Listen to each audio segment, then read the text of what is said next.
Hello and welcome to a very rainy Manchester. This is the RedFlex, and this is your Manchester United versus Fulham preview. This is a very big game for us because everything's on the line still. We didn't do what we needed to do against Liverpool. After seeing that performance and seeing that we should have given them a good whooping, I've become ill. So Man United made me ill after that performance. Not been able to sleep. I'm all over the place. But hopefully this victory tomorrow will sort me right out again. Harris, tell us, how do we beat Fulham? Yeah, I think that draw, just going back to what you said, I think even before the game, if you thought about that draw, would have, I think there's more questions than answers. There's more questions than there were even before the game about, you've seen Jamie Carragher, you've seen Gary Neville, you've had other people on different media outlets just have their 2 pence worth. A lot of them, I think it's split across the media. Some people say it was a good point. Some people say it wasn't. I should have gone for the kill. They lacked that mentality. To quote, which camp are you in? I'm in the should have gone for the kill camp. Are you happy with the draw? I think the next few games will tell us, because if Liverpool continue to struggle, it's 2 points dropped for me. But however, if they just start banging them in, maybe it was a point gained. I don't know. I think for me it's the Man City equation, where they technically can go top, and with the form they're in, I expect them to go top. Had we gone for the kill, we would have had the potential to stay above them. And even if we lost that game, they would have still been above us. Yeah, we've got a little bit of a gap to Liverpool, but I think that our main contenders for this title this season are Man City. And even Liverpool fans know it's Man City. They don't even think they're in the race as much because of what their situation is currently. So for us, we should have thought of the Man City thing, put a little bit more pressure on City to try and catch us. Now they're technically above us, as far as I'm concerned. The way they've been playing, the way they played the last game, their defense, etc. I don't want to talk about City too much, but we're in the title race. We need to talk about the title contenders. So that's why I'm in the camp of should have gone for the kill. Another thing that came out in the media a lot is it time for Donny van de Beek? What do you think? It is. I think we've built a very strong campaigner for Donny van de Beek. I don't see any reason why he shouldn't be in the team either. I mean, I know the way the team's set up and the formation he likes to play, it doesn't really allow for Pogba, Fernandes and Donny for me to play in that team. It can happen, but I think the balance that he likes, all he likes to have, especially with the kind of like McFred or Matic type combinations, and I think that's probably the big reason why. For me, it's time to drop Fernandes. To be honest, the time's come. I thought I wouldn't be saying that, but as with every hot streak, it's lasted a year. I think it's time to take him out of the firing line. This would be a great game to do that. Obviously, we've got harder tests to come. We can bring him back in for the Liverpool game on Sunday. So for me, this would be an ideal opportunity to bring Donny van de Beek. Going back to the Fulham game itself, because it was a point against Liverpool. We are still on this great away run. We do need to win. We have to win. We've got too many people behind us now, on our backs, i.e. Tottenham, i.e. Leicester. Another draw it wouldn't be catastrophic, but it would just mean we're then languishing down in fourth, and it's the same conversation again. Are we battling for fourth or are we battling for the title?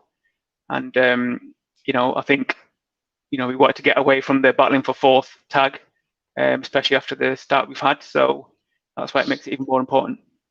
Yeah, so Soon says we should be 5 points clear at the top. Just poor performances against poor teams has cost us. Yeah, that's sort of like should have, would have, could have really. The Arsenal game, Arsenal were in horrendous form and we showed them too much respect. Chelsea game, again, should have gone for the kill.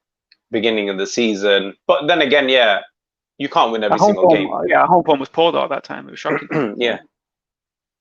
Here's what it is, but going forward, the other reason why a lot of people are calling for Donny van de Beek is the fact that Bruno is, I think, if he gets a yellow card in this game, he gets a suspension.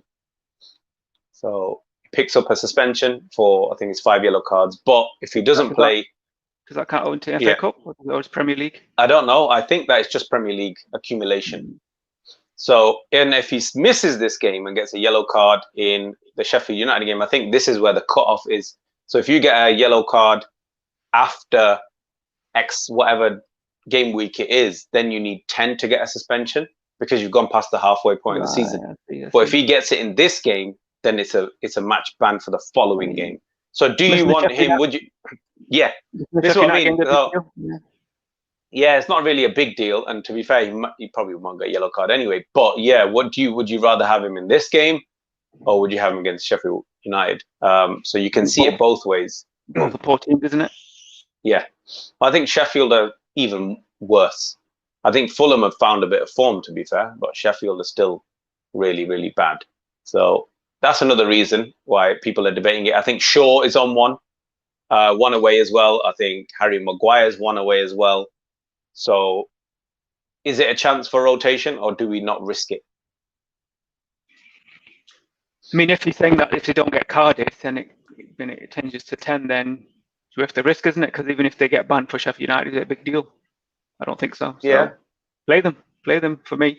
If they don't get carded, fine, it gets extended to 10. If they get carded, miss that Sheffield United game, a game which should be a gimme, really. Yeah, but I've seen, it's building up in the press quite a lot now, this Donny van de Beek. And to be fair, if he was to play today, he'd probably get another run out against Liverpool at the weekend, give him 2 games in a row, potentially even 3. But I don't think he's going to drop Bruno for those 3. Maybe if we go brave and go diamond, he can play all 3 of them with Matic at the base, 2 up front.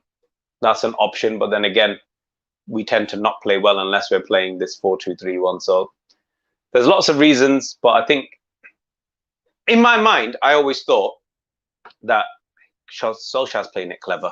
You know what he's doing? He's let everyone get tired. There's loads of games. You know, let's leave Donny van de Beek there. And then, you know what, when the chips are down, you know, when everyone's like, when games are coming thick and fast, boom, he's going to come in and the guy's going to be super fresh and he's just going to dominate. This is what I'm thinking. Like, am I giving Solskjaer too much credit? Yeah, I think there's something a bit more deeper than that. There's something, I don't know whether he doesn't like. I know he's mentioned a few things in the press about, you know, you need to earn your start, you need to earn your opportunity to play for Manchester United. You know, you need to show that in training, etc. He's made a few comments. I don't know, is that a slight dig at Donny or other players or what's going on? But I think there's something a little bit more going on, because surely you'd expect. No, I think he said in the press conferences, he's always said, he said, look who he's competing against. He's got Pogba coming into form. He's got Bruno. He's got Matic. There's a lot of midfielders, so he's got to wait his turn. Said that. I know that he said that. But anyway, let's move away from Donny. What do you think the starting lineup should be to beat Fulham? The fact that he played Lindelof, and everyone was baying for Bailly. Yeah, I think Bailly will play. To be honest, I don't see any reason why Lindelof will play. I think we are going to be expected to be the team on the front foot. We'll be playing a high line. So, do Fulham have a lot of pace? Not that much. I know they've got a couple of players who are fairly quick, but Lindelof probably could get away with it. But I think he will play Bailly. I think it's for the line. Yeah, you're right. I think he'll play Bailly. When he's playing the deep line, then he goes for Lindelof, and when he wants to play high line, he'll go for it. Yeah. So yeah, it makes sense. Depending on the tactics on Sunday, he wants to play deep again, which I don't think he should against Liverpool. He probably will stick Lindelof back in, but I think that's another discussion for the pre-match for that show. But Bailly for me, Maguire, if Shaw's fit. If not, I don't see any reason why Tellers can't play this game against Fulham. I think it will be Aaron Wan-Bissaka. David De Gea again. I don't think he'll drop Henderson in for this one. May see Henderson in the FA Cup, so I would expect David De Gea to start. In the middle, I'd like to see Matic back. Matic and Pogba. And then it's going to be Bruno, though I would like it to be Donny van de Beek. I'd like Bruno to be dropped. And then the front 3 I'd like to see is Greenwood, Cavani and Rashford. No Martial for me in this team. Okay. No Martial, big call that. Yeah, I think for whatever reason, the forward line's gone a little bit off the boil. I mean, Cavani came in after his ban. Wasn't really. Okay. He looked good, but he wasn't super sharp. Again, I think he wasn't given the killer ball at the right time as well, to be fair, on 2 occasions, but that's a different story. But yeah, I think it's time for him to be reintroduced now, because Martial is suffering a lot. He's in a bad way. And to be fair, Rashford's not been doing that great as well. I'd rather give Rashford the opportunity to go on his preferred side, because obviously he's been shunted out. Yeah, on the left. Poor guy has been shunted out. So I think he should be given his opportunity to play where he wants to play. Greenwood on the right for me. Yeah, and Greenwood, yeah, that works for me. Either that, or if you want to go with a midfielder cutting in, like, because we're probably going to have a lot of possession. So, if you wanted someone, like he does with Mata, but instead of Mata, again, Donny, Mata, just to kind of give a little bit more. But if he wants that, poacher, piece shoot on sight policy, then obviously you will go with Mason. But there's a lot of things, yeah. I don't know why I feel on a bit of a downer since that Liverpool game, even though I was so hyped for it. True. I think it's taken it out of me. Yeah. I think it was a bit of anticlimax. Yeah, it was 100%, 100%. But I think it's a positive sign, the fact that we can be upset at the fact that we didn't beat Liverpool. It's a culture shift has happened at Man United, and we should be happy and appreciative of that. And let's hope we can keep it going. I'm sure, a victory today and against Liverpool on the weekend will be back, buzzing again, sky high. The hype will return. Tomorrow the game is, just to clarify. Anyone getting confused watching tomorrow the game, sorry, not today. Did I say today? Yeah. Tomorrow. Oh, sorry, No, tomorrow. So tomorrow and the weekend against Liverpool. So yeah, that's what we're looking forward to. But yeah, these are the key things. These are the key points. I think Ollie's got his presser coming up. So if there is any injuries, we'll know about that, and we'll feed that back to you, either Instagram, Twitter, or maybe even come back live again later on tonight. But that is the official what our thoughts are. The score prediction. Oh yes, the score. For me, I think it's gonna be. I think there will be changes. I think that he's going to rest a few players, so we won't be at our maximum. But I think we're going to go for the 2-0 victory. I don't think he will rest this game. I think he's going to do it in the Liverpool game, which I wouldn't agree with. I think he should be playing the strongest team against Liverpool again. Another opportunity to beat them and show them what they can do. Because obviously, as I said, let's put this, this killer instinct, not good enough, lack mentality kind of talked to bed. So it should be the strongest team on Sunday. Yeah. And he should be making the changes. Yeah, he should be making the changes tomorrow, but I don't think he will. I think it'll be the other way around.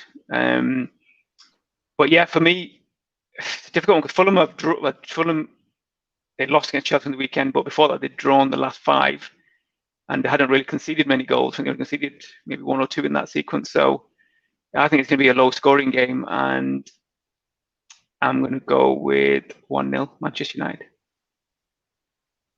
So let's see what happens. But that was our preview for Man United versus Fulham, which is happening tomorrow, which is a Wednesday.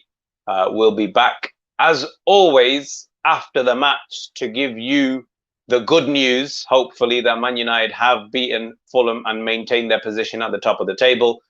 All will be reviewed tomorrow. Thank you for watching the RedFlex. If you haven't already, make sure you like the stream before you go. And obviously, if you haven't, please subscribe. And we'll see you again next time. Take care and bye-bye.